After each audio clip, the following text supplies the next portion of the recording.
Wadu Alfred Ito was a young woman in her early 30s who lived in Opume community, Ugbia local government area of Bayelsa State. Ms. Wadu went to the farm to source for a living. Unfortunately, she drew her last breath on that said day, as she was murdered by yet-to-be-identified ritual killers. We, the youth of Opume community, the security agencies and well-wishers swing into actions. We went inside the forest, searched for her, and unfortunately we found her dead body decaying. We saw a very deep machete cut on her head, her tongue was equally cut off, and then her 2 hands and legs were tied down. That was how the dead body was buried. My sister was once a victim to ritualists. It happened that I stayed with my sister years back, and my boyfriend do visit me every weekend. So one of the weekend we had a misunderstanding, and my sister wasn't aware of the misunderstanding. So when I went to work, my boyfriend came with his friend I met my sister, and when he met my sister, he asked my sister out. So with the heart that is my boyfriend, my sister went with him.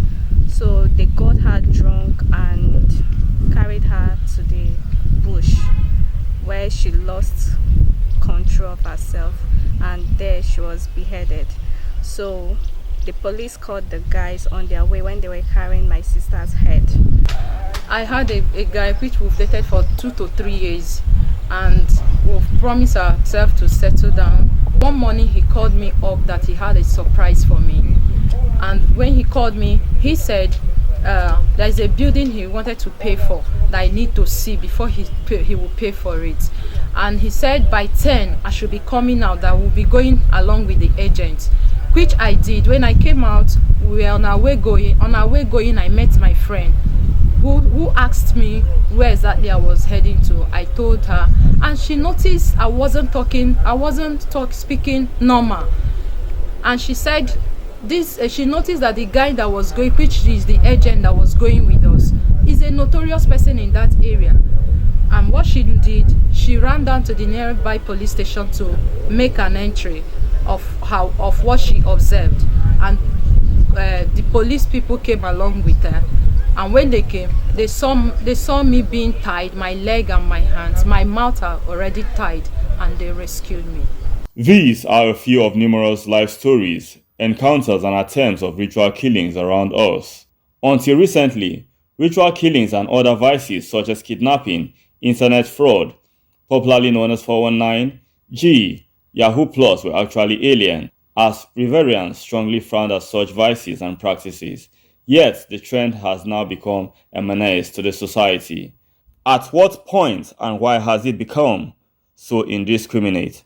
For me, I think the crave of wealth and the whole flashy things has actually made a lot of young persons have a certain level of inferiority complex, feeling there is still much more they need to achieve. So I think there is this lack of contentment among young people, and coupled with the fact that a lot of the things they see on social media, like things like I want blow, I want to make it overnight, has run into that psyche, making them feel what they have is not enough, so there is still a need to get more.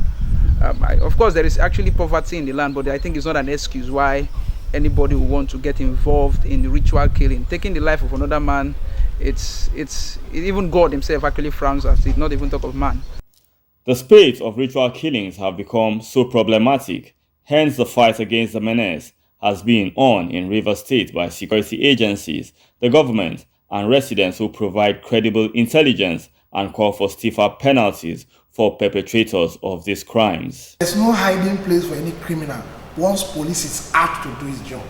It's not enough reason for you to attack a human being. I think the government should come together and put a lasting solution on security issues. By registering, the computer is recording you, and at the same time we ask for your ID card, confirm ID card.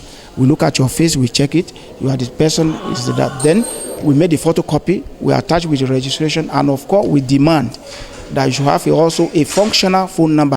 I think a whole lot of the total reorientation needs to be done for our young population, and that's one of the ways we could nip this in the bud. It's a trend that is skyrocketing, it's a trend that is going across board, and we need to take drastic measures in curbing this. So I believe if the family is taken right, the right sensitization is done, this could be handled. We should continually create a culture where we uphold the sanctity of life at all costs and the safety of everyone guaranteed, irrespective of social status, religion, or ethnic background.